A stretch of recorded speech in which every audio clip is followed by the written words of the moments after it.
Good evening, everyone. My name is Deborah Heyer, and I'm representing the National Speleological Society. And tonight we are joined by Dave Jackson of CaveSim. So he is in beautiful Colorado this evening, but CaveSim is much more than a simulated cave. CaveSim is a cave-inspired STEM experience. So students from all over the United States learn about science and conservation.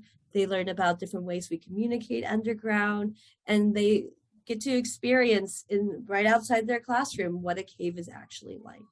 How are you doing, Dave? I'm doing great. Thank you for having me, Deborah. It's great to see you. I apologize for my voice. I'm sick tonight, so I apologize for that. But yes, it is true that behind me is CaveSim, and if we look a little bit more closely at it, so this is CaveSim. It contains 60 feet of passage, and we have all of these electronic sensors behind the stalactites and stalagmites. And the idea is that participants go through the tunnels and they try to not touch the speleothems. They try to not touch the cave life. We have some artificial bats and salamanders, things like that. And they try to not touch the indigenous artifacts. So we've got cave paintings and some pottery, things like that. Everything is artificial, but everything is a real three-dimensional object, right? We're not talking about VR. We're not doing the VR stuff. This is the scoring system over here. And basically, it gives you a score based on how careful you are about not touching the speleothems, and there are night vision cameras. This is our first version of the software. We're completely redoing this and revamping, making 2 new mobile caves, but the participants get a score. They see what they hit each time they bump into something. A little number shows up next to that object.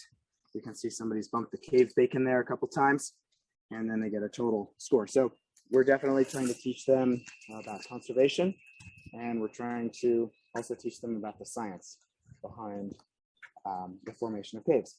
And then, because we know that it's hard for us to get an audience with schools unless we're aligning with their curriculum, we also have some engineering curriculum, which is really cool. I'm going to switch my camera here, and we will see something that is called an oscilloscope.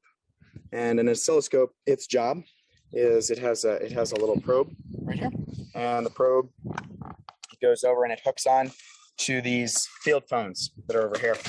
And I don't know how many of you know about the TP6N field phone. These are used during cave rescue. And, because we don't have the ability to get wireless signals penetrating rock at any significant frequency, we use these phones a lot of the time. And the phones are connected by wire.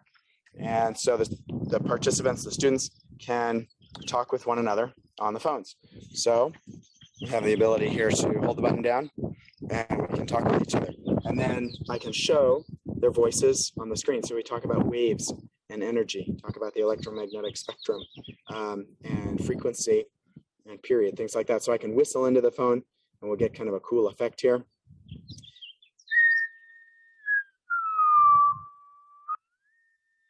As we change the pitch, we get a different spacing between the peaks of those waves.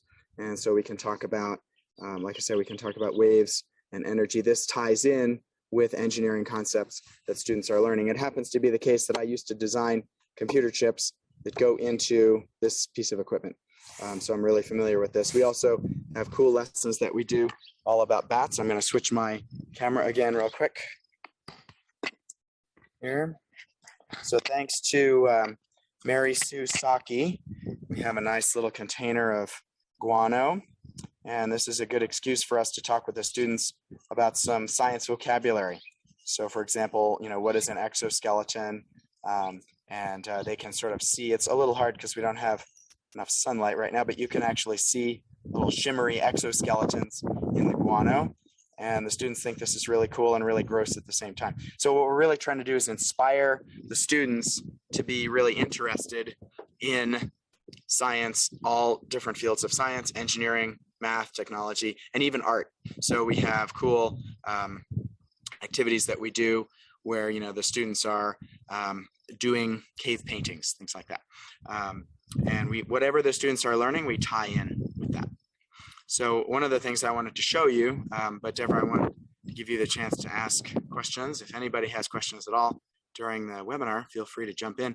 I wanted to show you the tower at some point here. Oh, yeah. So do you talk a lot about acoustic monitoring and how, even biologists use engineering to go and to identify and make observations?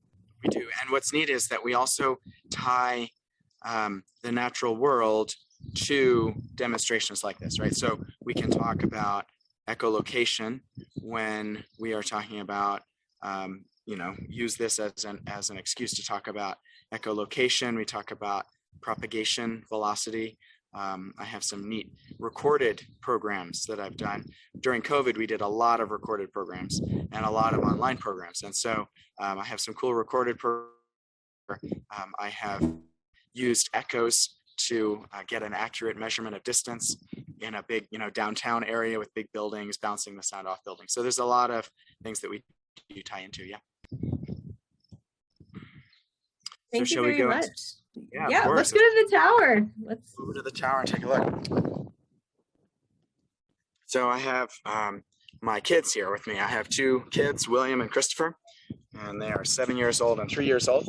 And I am going to have William help me on the tower. He's going to go up. This tower is a way for us to teach children about vertical cave exploration without having a vertical cave. And the tower folds up and it goes inside the trailer. And then when we get to the program, we unfold it, put it up, and we throw ropes on there. We have two systems that I will show you here in a minute. All right. Okay. So the audio may be a little challenging here, but basically on this side right here, we have a one-to-one. So there's one rope for connecting to our load, and there's one rope for connecting, for pulling on the working end of the rope. And then on this side over here, it's a little bit hard to see. I'm going to switch my camera so you can see a little bit better with the glare here. But on this side over here, we have a 5-to-1 mechanical advantage. So we have 3 pulleys up top right here, and then we have a compound dual pulley down here. So William is going to put on a helmet, and we're going to demonstrate for you what we teach the students. Hey, William. So this chair here is not actually a caving chair at all.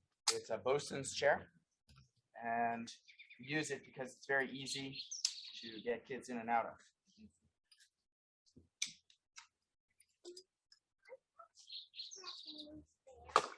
And of course, William knows what he needs on his head before going up the tower. A helmet? A helmet, yep, exactly. Yep.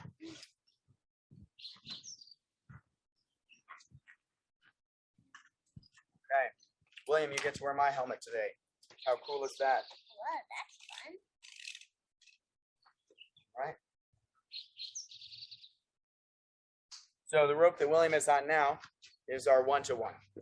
And I can pull really hard on here and just barely lift William. It's a little bit challenging on the fingers to do this.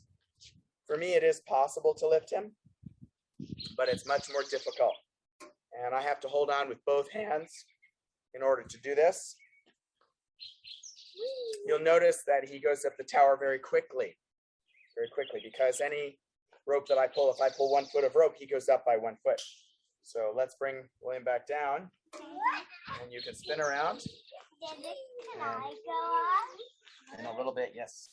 All right, so in science, we only change one thing at a time. So we're not going to change William. We're not going to put somebody else in the tower and the harness right now. We are just going to change the rope system that we're using. Okay, so I'm going to lift William up. He's going to move over here a little bit. And now this provides such a strong mechanical advantage, sorry, William, that I can hold him with 2 fingers. Whereas on the other side, I had to hold him with both hands. One of the interesting things about this is that we very regularly have adults who are amazed by how this works. So, people know pulleys provide mechanical advantage, but they're amazed by the math. So here's the principle. If William weighs, let's keep the math really simple. Let's just say William weighs 10 pounds and we have 5 sections of rope above William, then we know that each section of rope holds how many pounds, William? 5. What is 10 divided by 5? 2. 2, good, okay, great. So we have 2 pounds on all of these ropes. The last one here, it's like all the others, it's holding 2 pounds. It is directly connected to the one that I'm pulling on, directly connected. So the deal is that if he weighs 10 pounds, I only feel 2 pounds. But I want to show you something else. William is currently, I'm going to tip our camera a little bit so you can see. I'm going to tip this a little bit so you can see a little bit better. William is currently in the chair. I'm going to lift him up so he is 1 foot off the chair. 1 foot off the chair. Okay. And now I want you to observe how much rope I have to feed through the system to get him to go down by a foot. My arm span is a little over 5 feet. And when I take this lower hand down here and I move it up 5 feet, he goes down by 1 foot. This system is demonstrating both mechanical advantage and conservation of work. So the principle is, in the same way we say, okay, there's no free lunch, right? So the idea here is that William, even though it's 5 times easier for me to lift him on the 5-to-1, I have to pull 5 times as much rope. And that's because we have work being equal to force times distance, okay? So that quantity, that work quantity is conserved.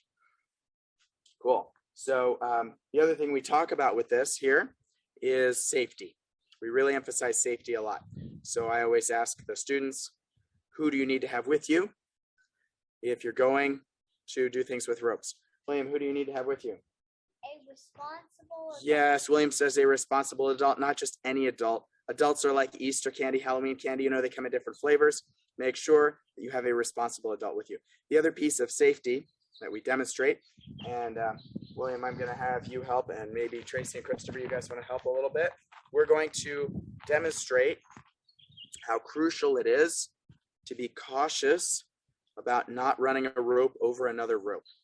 This is one of the reasons that we use pulleys. Of course, pulleys redirect forces. We understand that, right? They split forces, redirect forces, but they also reduce our friction. So I'm going to, William, you can hang out in there. I'm going to grab some webbing.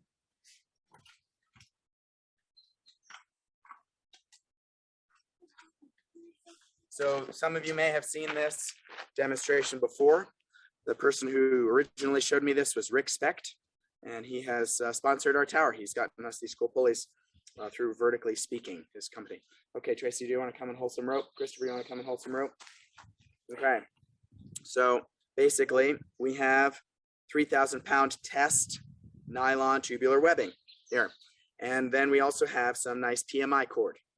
Okay, I don't know the test on it, but it's not going to be too much above about 550 pounds. My question for all of you, I'm gonna saw these. I'm gonna saw on this. And Tracy, you want to turn toward the camera just a little bit? Okay, cool. I'm gonna saw on this. And my question is, which one of these will break first? The red, which has a breaking strength of 3,000 pounds, or the black, which breaks at about 550? You can put your guesses in the chat. All right, now the other thing I need you guys to do as we do this, and William, you can help with this, is I need you to count in seconds. Everybody can do this. You're going to count 1, 1,000, 2, 1,000, 3, 1,000. Think about how long you think it might take for us to melt through one of these ropes. Just think about that. The rope is nylon. Both are nylon. How long will it take? Okay, on your mark. Get set. 1, Go. 1, 1,000, 2, 1,000, 3, 1,000, 4, 1,000, 5, 1,000, 6, 1,000. Okay, so we have in 6 seconds sliced through this webbing. It can hold 3,000 pounds. And the premise here, sorry, like I told you all, I'm sick, so sorry my voice is cracking. The premise here is that we have concept of friction being our enemy. Friction can be a real problem. But in science, there's There's not really emotion like that. So then I always tell the kids, friction can also be our friend. And I want to show you what that looks like. Okay. So I'm sure that many of you know the Prusik. We teach the students the Prusik. We actually start with the lark's head, which I'm sure you've done in your boring meetings that you've got, right? You got your rubber band and you do that. It's a little hard to see, right? Okay. The lark's head. And of course the Prusik is you go around one more time with the loose ends, the working ends of the rope, of the cord. Okay, so what I'm going to do is I'm going to put a lark's head onto our line here. And Christopher and Tracy, you can come up. And Tracy, I should have introduced you. Tracy's the brains behind this operation. And Christopher and Tracy, when you pull on those loose ends of the rope, just pull straight down nice and hard, real hard. Okay, good. So you notice that our knot, which is right here, you know, it's a little hard to see, but your knot is not moving. But if you take your fingers and you let go of here, just let go of that, and you put your fingers under the rope, you can slide that knot up. Tracy, you want to give us a demo of that? Wow, cool. Okay, in this case, we're using, go ahead. We are using variable friction to be able to demonstrate that, you know, friction is useful to us as well. So we talk a lot about safety, and of course we talk about how students can get involved with caving. So this morning I did a high school program for a bunch of students at an alternative high school here in Colorado Springs. And the alternative high school has really cool programs. They're teaching students about things like bicycle repair so they can become bike repair techs. Even more interesting to me is that they're teaching the students to be first responders, search and rescue personnel. So I went for this special program. We tailor the program to whatever we are doing. Okay. So I want to bring us in here a little bit and just give you the opportunity to see, set up a little bit closer. So here's William. William made a request to me. His request was he wants to go up the tower. We have to make sure that William is buckled in. Yep. We have staff who are, some of whom are in the caving community, others who are not, who travel around the country with us. Last year, we did 120 days of in-person program, and we did 60 days of online program. So that works out, and you can do the math. 180 days, that's like every other day we're doing a program. And it takes, you know, it's very rewarding work. It takes a lot of work to do, but we have some awesome people who help us with these programs. So one of the things that we do when we're doing this activity is that we make sure that we always have an adult with their hands on the rope at all times. Yeah. So William is going to go ahead and pull on this rope here. You can see we've got this nice double pulley here, nice compound pulley. All right, go ahead, William. Awesome. And we get in with older students, we get into a little bit more detail, right? So I had a student asking me about this situation where a person's pulling themselves up.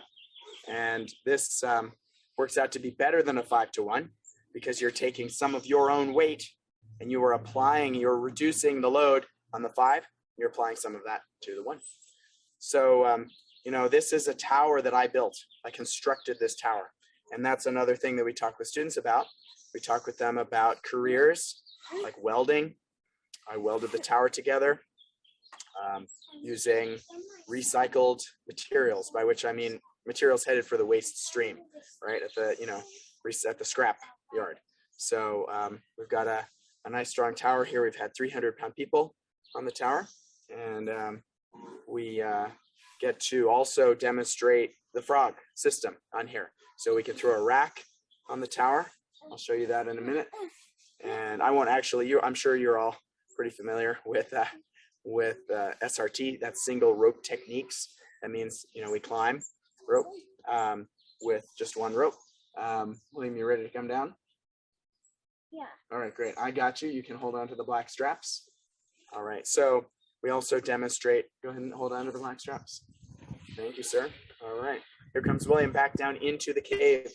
by the way, as an aside, I always make sure the students are not confused about this situation. I don't want them to think we bring a yellow tower to a cave, right? We talk about rigging ropes on the surface and things like that. Okay, so for small programs where we don't have that many students, we are also able to have the students put on my harness, or one of my harnesses, and they can learn about ascenders. You know, I believe really strongly in this concept that all parts of education matter, including things like English language arts. So you know, what is it? Let's say you want to sound fancy, and you're at home, and you're at the top of the stairs. You say, "Mother dearest, I'm at the top of the stairs, and I'm going to D something," and they can come up with descend. And then I ask them, what is the opposite of descent? And we talk about ascend and ascenders. So this is both a mechanics lesson, right? And an English language arts lesson that we work in. And part of the reason for that is that we want to be allowed back in the schools. And of course, the schools, you know, they have agendas, right? They have certain things they have to teach. So if we can touch on their curriculum that they want to teach, you know, they'll be more likely to have us back. Hey, William, would you like to go through the cave? Yeah. Throw your helmet on. Throw your helmet on. Let's go back over to the cave. There's some additional things I want to show you. Now, Deborah, I've been talking a whole lot. Do you have some questions that have come up, or anybody have any questions in the chat? Does anyone have any questions in the chat? If you do, please put it down and I will read them to you and read them out. One of the things I was thinking when you were talking about English language arts, do you talk about setting? Say that again. Do we talk about what? Setting. So when you when they're story writing, you talk about like one of the things is using adjectives for settings. Yeah, so we don't generally get into that level of detail with them. One of the things that's true is that we will hand things off to the teacher. So we will say, you know, we have very limited time with our students. Right. And so we will say, you are welcome to take what we are doing and you are welcome to expand on it. And sometimes we get you know, written stories from the students, usually at the elementary level. But you know, that's a situation where the teachers are, in fact, continuing the lessons that we're teaching them. The other thing I wanted to show you is, well, first of all, William, let's turn your light on. And see, I got your light. You can go in the cave. William's going to go in the left side. We're going to, other side, dear. So here's a good English language arts.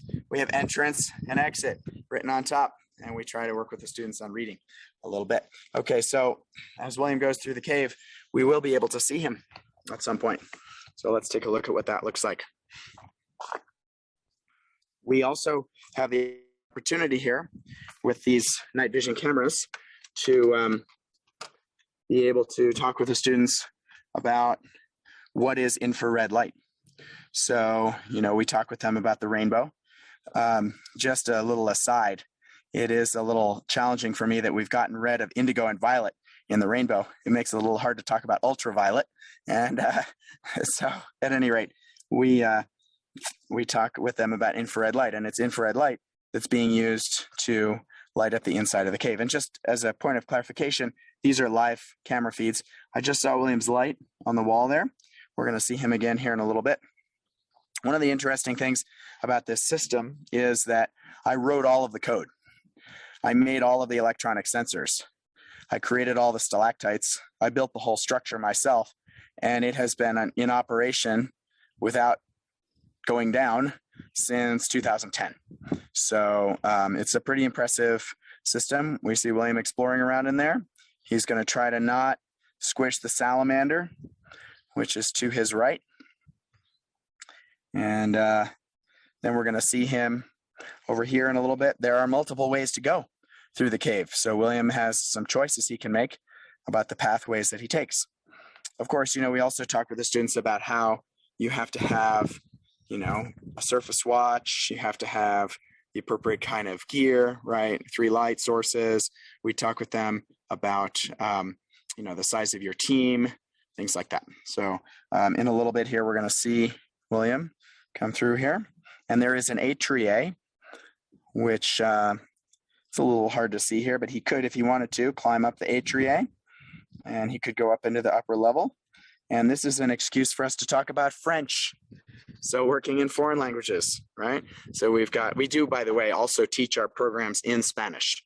So I don't speak languages other than English and Spanish, but we do teach our programs in Spanish as well. And that comes really in handy when we're in certain parts of the country. So we've done programs in 19 states, and we have my estimate is we've worked with somewhere like 45,000, 50,000 kids. That number has gone up a lot in the last couple of years. So, the first year was like one program in 2010 or two programs. And so we're really seeing a huge growth in our programs. We had, I think, in excess of a 50% or maybe like 80%, something like that, increase in our programs. Recording stop. Good job. All right, so then William can go and check his score on the screen. The other thing I wanted to show you is that from a biology standpoint, we have some cool labs.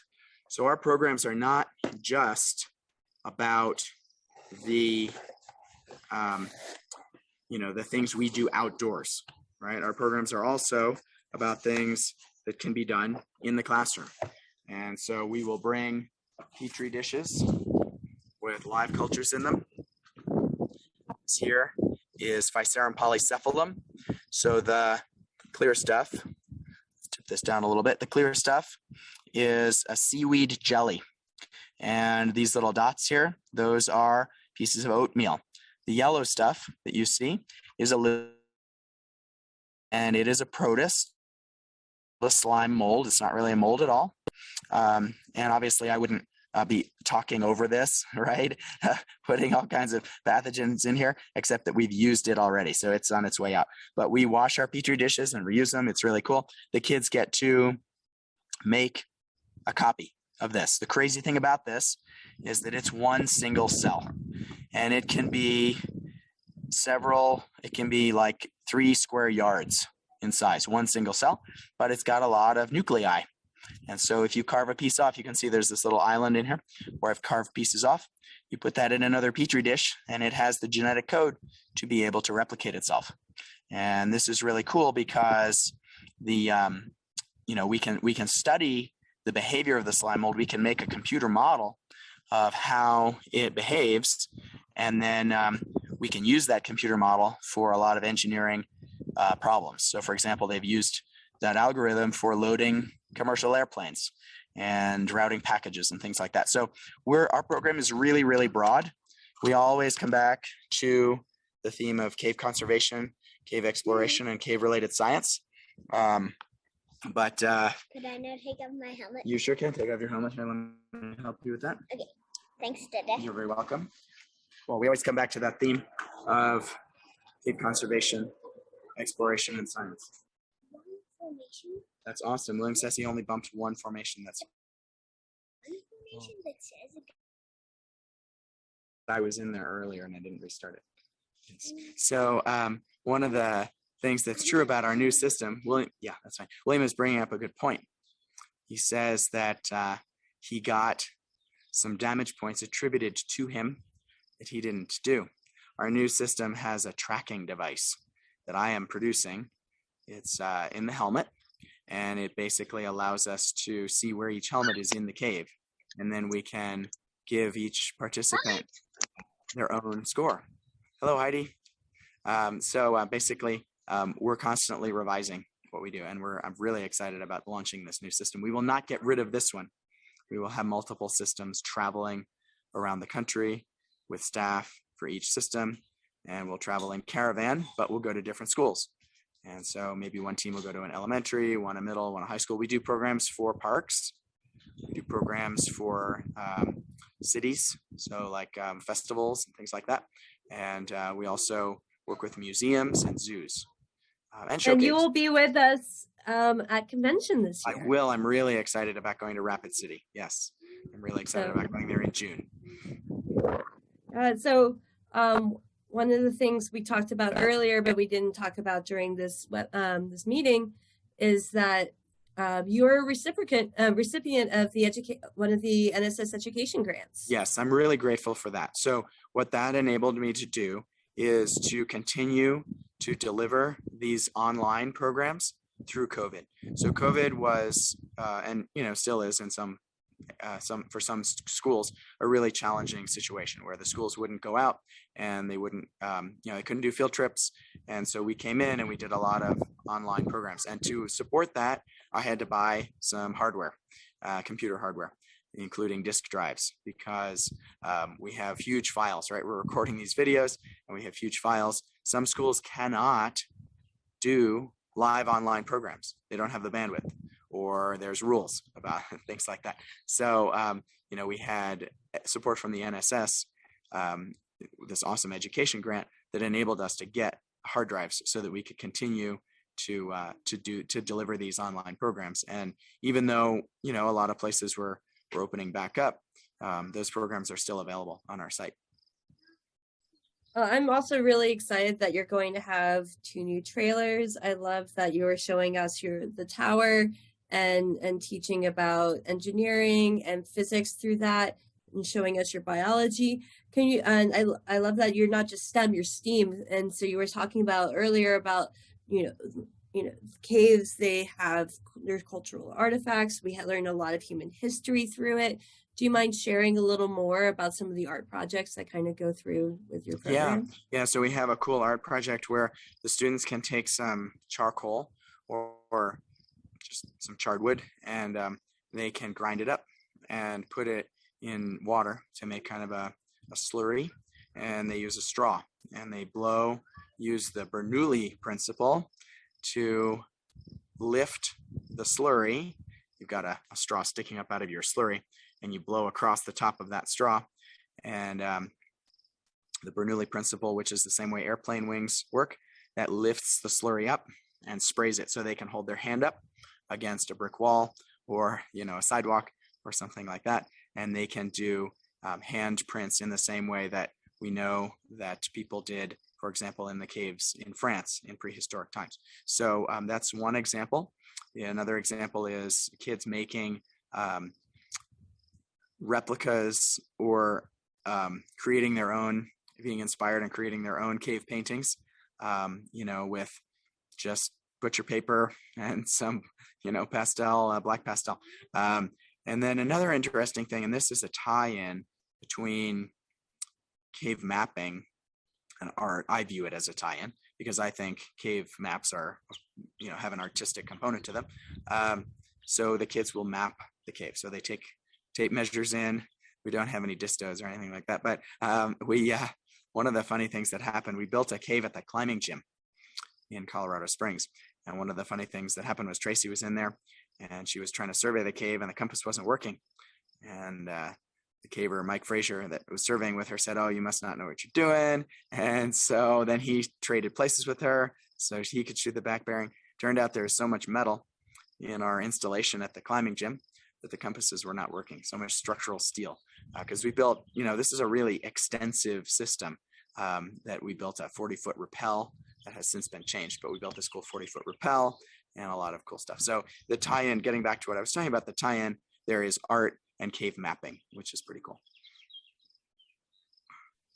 The other thing I love is that you talk about lights. So you do both talking about circuits, and you also talk about the chemistry of lights, or what chemistry that you used to use for lights. Do you mind talking more about that? So we have a cool set of carbide lamps that they work just fine. And then I have this homemade carbide lamp, and I'm gonna put Dan Sullivan on the spot. Dan is a friend of mine in my grotto. He's on the call today, and I was not smart enough to make sure I shut off my sprinkler system and purged it.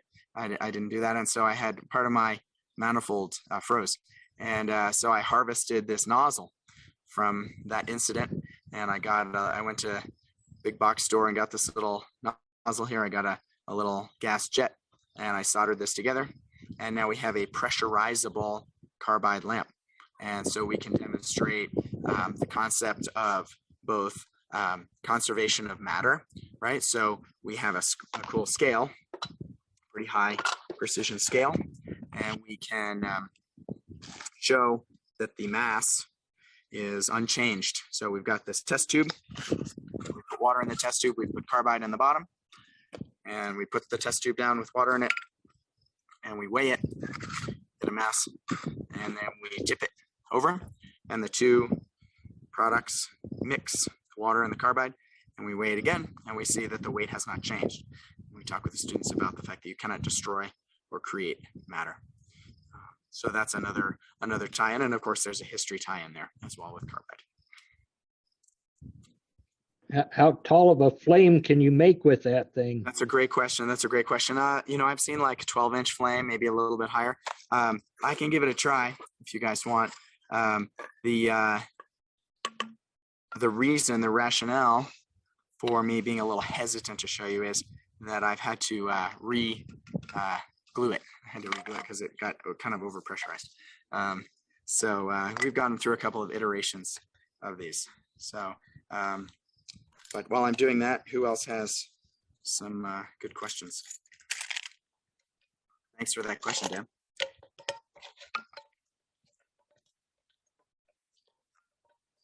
We can also put the carbide on ice so that the students can see the reaction out in the open. The purpose of using ice is to regulate the speed of production of the carbide. So we can take some pieces of carbide on the bottom here. And what I need you all to do is cross your fingers and your toes, because this may or may not leak out. If it leaks out, then it's a big fizzle, right? Obviously, we have to put our lid on our carbide container before we do anything with our water. And here I can tip this a little bit. So we'll get out our nice little scale here. This is, I always tell the students this is just regular water. They're raised by the concept that you can produce a flammable gas using water. So we'll put this water filled test tube down in to our bottle here. And there's a rubber gasket inside the white thing. It's very important, keeping this from leaking out. And when we put this on, we have to make sure that we get the gasket in the right spot. Not like that. That's not the right spot. So we can also show the students that this reaction is exothermic. And in fact, here's another English language arts tie-in. So earlier we were talking about exoskeletons when we were mentioning the guano, right? And so the word exo, we can talk with the students about exo meaning on the outside. So there's a lot of different stuff we can do. I happen to not have my screwdriver, so we're going to improvise here. I'm going to close this jet a little bit. Get out our scale.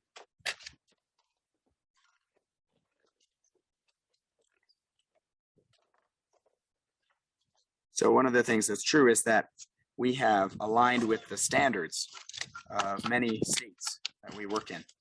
And what I mean by that is there are these academic standards, right, that schools have to follow. By aligning with those standards, we can, we find it easier to get in with the schools. Okay, so let's scooch this here a little bit.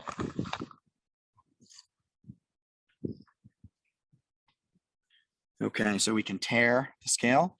There's another English language arts concept for you. And the wind will mess us up here a little bit.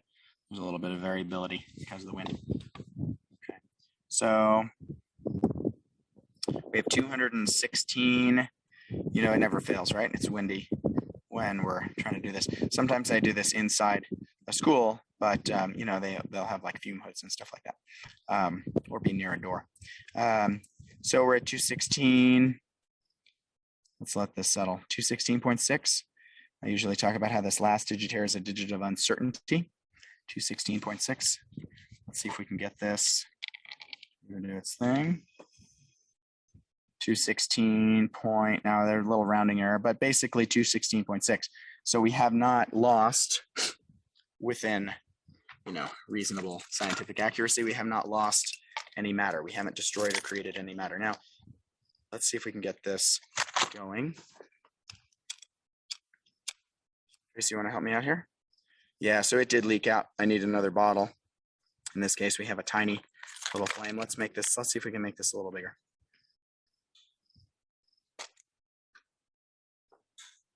There we go.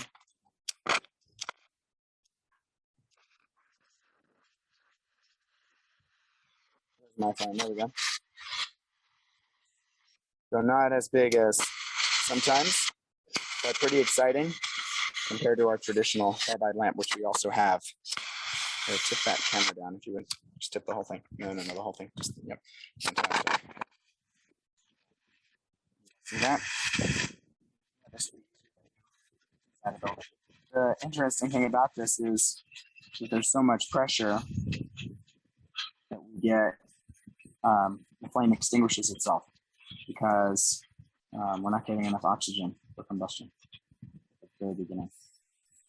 So that's kind of cool. And then what we can demonstrate is that we have lost some mass. So we check our scale again. We're close to 0. You guys see that? We're close to 0. And then we put this on here. We were at 216.6. Now we're at 216.1. And as the gas comes out, we'll drop 216.0. And so gas has mass. That's the thing that students learn. They don't know that they think air has no weight to it, has no mass to it. But of course it does. And so does acetylene, which is of course the gas that we're using here. So we've lost about 0.6, something like that. 0.8 now, 0.7 grams. Cool. What do y'all think of that? Kind of fun, huh?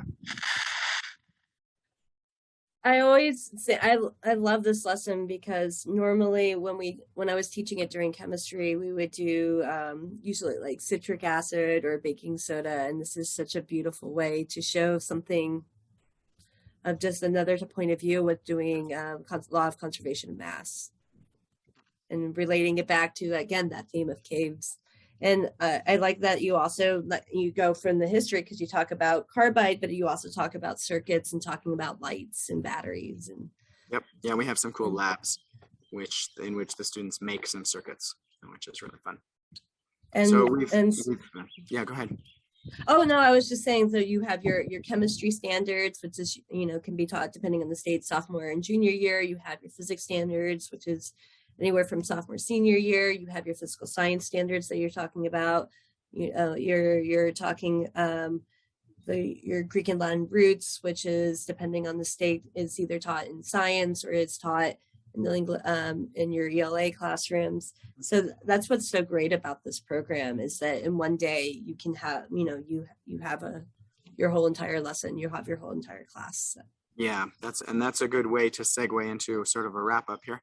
At the end of each program, we talk with the students about the fact that to do what I do, both physically building these and teaching the programs, I use every subject that the students have in school.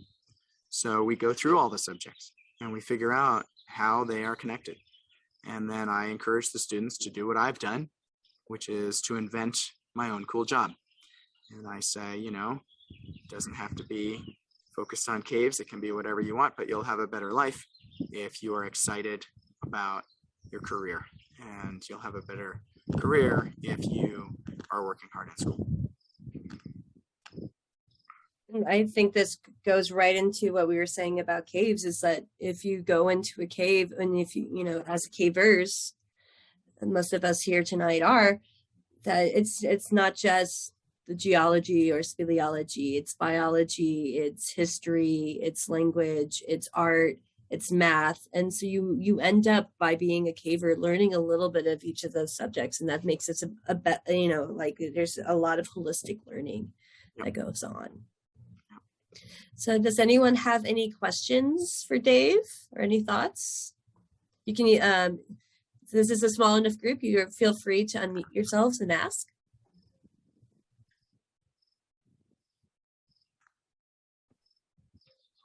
And while you're thinking of questions, I'll just say that there are a bunch of ways that you can help out So, some schools cannot afford our programs, and we have a really cool partnership with the Cave Research Foundation, where if you need to make a tax deductible contribution, you can do that through CRF. If you're not worried about the tax deductible part of it, you can just be what I refer to as a sponsor on cavesim.com/support. So that's cavesim.com/support. And it's really helpful to have, we have folks like Nigel Dyson Hudson, who donates skeds and OSSs, and it's fantastic. People have donated phones to us, field phones, but the financial donations help too. All right. So thank you so much, Dave, for joining us, especially, I love that William came and showed us how your police systems work and showed us Mechanical Advantage. I greatly appreciate it. So if no one else has any questions, thank you. And I hope to see you soon at convention.